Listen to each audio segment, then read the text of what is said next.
Hi guys, আজকের ভিডিওতে বলবো ফেসবুক আপনারা ভিপিএন ছাড়া কীভাবে ইউজ করবেন, আবার ডেটার স্পিডও পাবেন, মানে নেটের স্পিডও ভালো পাবেন, আবার ভিপিএন ছাড়া কীভাবে ইউজ করবেন। তো সে নিয়ে আজকের ভিডিও। তো তার জন্য আমার চ্যানেলকে অবশ্যই সাবস্ক্রাইব করে লাইক করে ভিডিওটাকে বড় ওয়াচ করবেন, কমেন্ট করে ভালো হয় এক লাইক সাবস্ক্রাইব কিন্তু ভাই অনুরোধ করছি আমি করবেন লাইক সাবস্ক্রাইব, ঠিক আছে?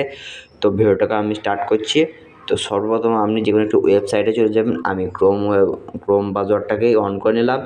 এখানে আমি ফেসবুকও চলে যেতে পারি, কিন্তু তা করব না। আমি এখানে সার্চ করব facebook.com বলে সার্চ করার পর কিছুটা আপনার লোডিং নেবে।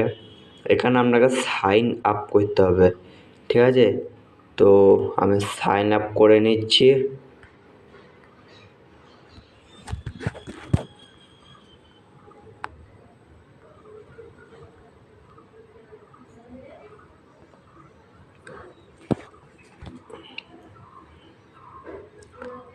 তো সাইন আপ করার পর কিছুটা আপনার লোডিং নেবে। দেখুন আমার অ্যাকাউন্টে কিন্তু চলে এসেছে। আমি এখানে সেভের ওপর ক্লিক করে দেব। আর আপনারা দেখতেই পাচ্ছেন ডেটার স্পিডটা কতটা, ঠিক আছে? আমি দেখুন স্ক্রল ডাউন করছি, ডেটা স্পিড কিন্তু আপনারা দেখতে পাচ্ছেন আপনারা কীরকম স্পিড ডেটার, ঠিক আছে?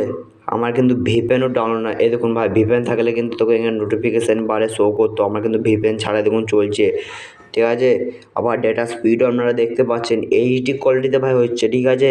তো আপনাদেরকে কিন্তু আমি প্রফেশনালভাবে দেখিয়ে দিলাম। এবার আমার চ্যানেলকে সাবস্ক্রাইব করে লাইক করে কমেন্ট করুন, ঠিক আছে? দেখা হচ্ছে নেক্সট ভিডিওয়।